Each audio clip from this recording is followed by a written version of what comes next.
Hey guys, Devin here. Well, my hat's on a bit crooked, but whatever. It's old and it's been through the washing machine a dozen times. Figured I'd give you a quick walk around on what our upcoming project is here since, well, we got 2 inches of rain last night in places, and at the moment, Dad's out checking his soybeans because he got a little bit of hail damage. So I'm going to turn the camera around, hopefully. This right here is our, I believe it's 2012 or 2013 Brent by Unverfirth 882 model grain cart. Dad and my uncle bought it about 6 or 7 years ago, and it was just a bare bones cart. They actually had a hydro kit put on it, and it had hydraulic motor that goes right here, and then up to the. It wasn't on this tractor before. We'll get to this tractor at a later date. And the kit worked. It was just slow. You could only open it up to about number 2 on the chute with wheat. It's pretty slow, but with the PTO kit, it's phenomenally fast.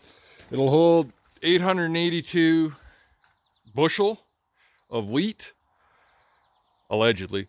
I've never confirmed that, but our one project is actually putting on load cells onto the grain cart. I actually started this project a couple days ago, and lucky for you, since I've just decided to start the YouTube page, I didn't get finished because we were missing a couple of sleeves for the spindle stubs. So the idea here is actually we're going to put a whole load cell kit with, what's it called? Libra Cart, which is a Bluetooth tablet style compilation box. So what we're going to have to do is we're going to have to change this guy out. It's got a load cell style stub in there.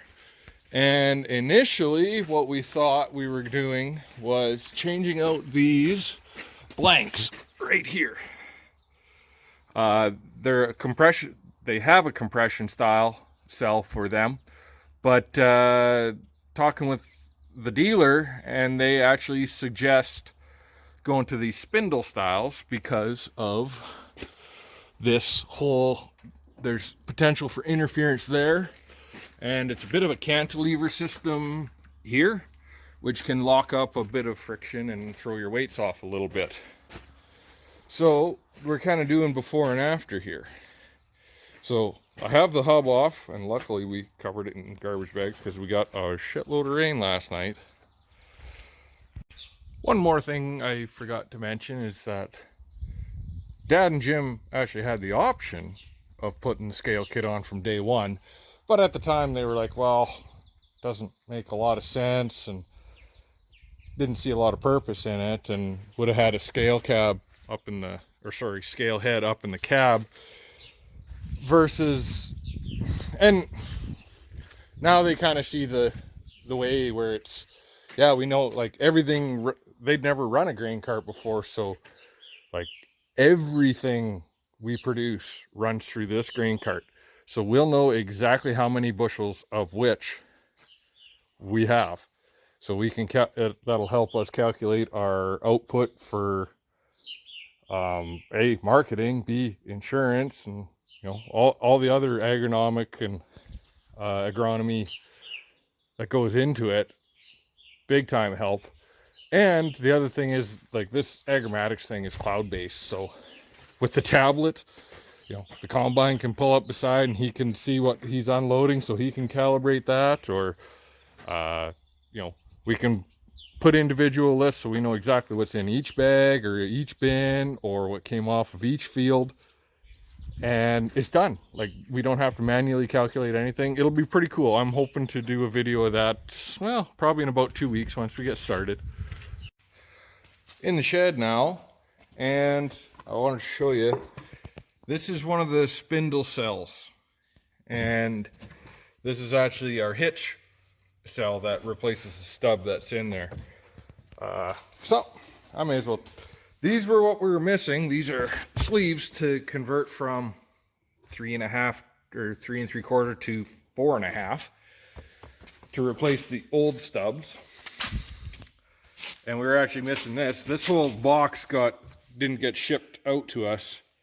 It was on a different piece of the pallet, and they didn't find it until, well, yesterday. This is our summation box or junction box, depending on who's asking. So all the cells will plug into there, and that guy will get plugged into by this Agromatics Libra Cart, which is our Bluetooth sender for the tablet. We'll get to that later. Something I feel like I should say with load cells, because I do have a lot of experience with them building fertilizer plants that had declining weight systems. They create voltage, I believe, through deflection of there's piezoelectric cells or crystals inside them that, and I will research that and correct it. Make sure I'm not making a fool of myself. They have to be installed in a certain orientation to have the right voltage output. Luckily, these are well labeled and they say top.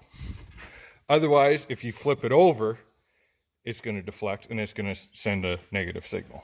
So that's no good. Load cells need minimum on a sizable system 3 points of contact so that you can distribute your weight without teetering.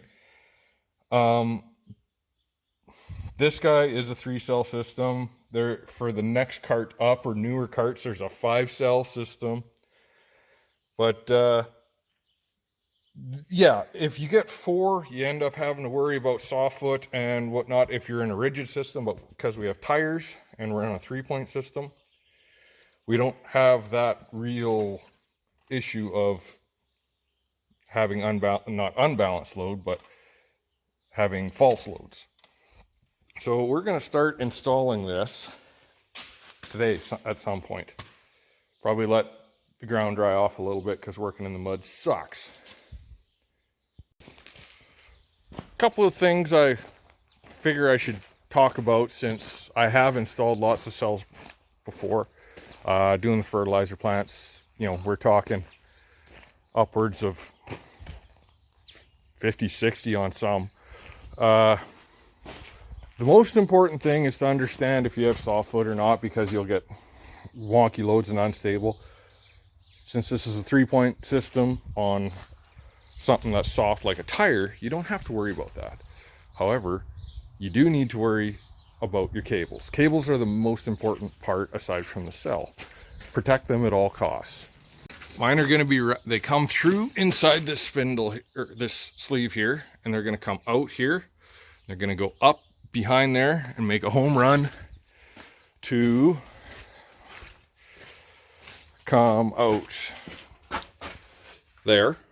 I'm going to fish them out, and I'll probably mount the summing box here, and I'll mount the Bluetooth, the Libra Cart here, because that'll get the steel will block some of the signal, so that'll give us a straight shot to the cab.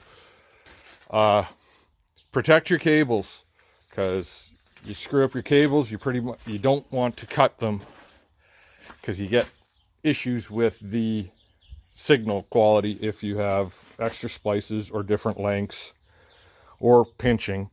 So yeah, we're gonna pop those through, and they're gonna be in a piece of wire loom when they're done. They're gonna be secured, they're gonna be tied up neatly.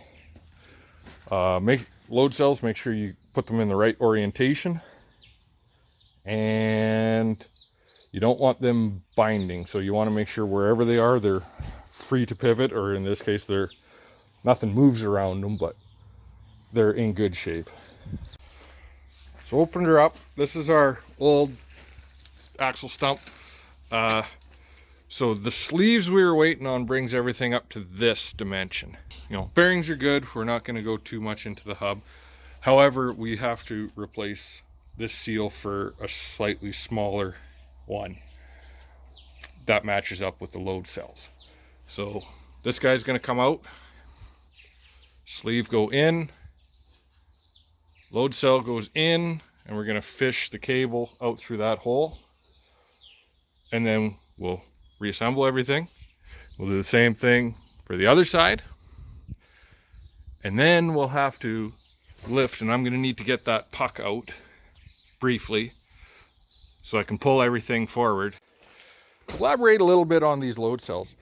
They take pressure and essentially deflection across, well, the spindle, and turn it into millivolt kind of voltage. And they do that in a very predictable way.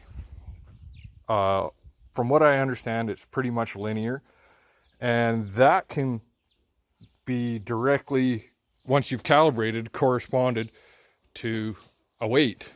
And so let's say you have X millivolts out of this side and Y out of that side and Z out of the hitch. Once they all get to the summation box or junction box, that'll be, well, on the other side there, they'll add that up and it'll be very close. Like, this isn't going to be like Canada weights and measures certified, but it'll be, you know, probably within 5 to 10%. It'll be more than that. Sorry, like more accurate than that, such as maybe 1 or 1.5%, but it'll be very predictable. So here's what it looks like installed. Oops. Pretty nice. Got my top where it's supposed to be. Actually, it's kind of nice that you got the serial number easily accessible if there's ever an issue. And you can kind of see how far the stump sticks out, about the same on both sides. I think we measured it. It's within 3/8 of an inch. So not really going to change anything. And I actually think it's a hair wider. Yeah, so that's progress as for now. Dad had to run to town to submit a hail claim. So I'm waiting on him to help me put the wheel back on, and then we can do the other side. And then once we're done that, I will kind of show you how the hitch goes. It's actually incredibly simple. Take the weight off, we'll pull the tractor away, pull these snap rings, or this one. There's snap rings on both sides, but you only need to pull one. Pull that bolt out, in, out with the new, out with the old, in with the new. Hook that guy back on, and then we'll run the cable this way, and it comes out at the same spot where our wires are going to be. I know I skipped a couple steps as far as taking the hub off and putting it back on. Oh, I got some grease there. I'm assuming that if you're going to do your own load cells, you know how to do the wheel bearings and do a hub, you know, insert seals. If not, I could always do a video in the future of it. It's a fairly simple job. Actually, one of the hardest parts is just getting the seal in without damaging it. There's a couple tricks to that I've learned over the years. But yes, I know I'm skipping a few steps. Let me know if you want to see how to properly do a hub, because we'll probably end up doing 6 or 8 a year between old cultivators or stone pickers or stuff like this, or even just checking the harrows out, that kind of stuff. Another thing I forgot to film yesterday, and this was a pleasant surprise, was that we were actually able to get them by this cell, or sorry, this blank spacer puck without jacking the axle around the pivot here. So I was very surprised, because I just looked at it and said that's never going to fit. But I tried it. It's really awkward because you got to get your one hand in there and one hand in the back with a screwdriver. I would have never been able to film that. Kind of noticed I forgot to show you how I took the hitch out. It went exactly as I said it should have, which was pull that bolt and pull that cross pin. That old bar was pretty cradded up and really tight in there, so I ended up having to put a ratchet strap between the tongue and the hitch,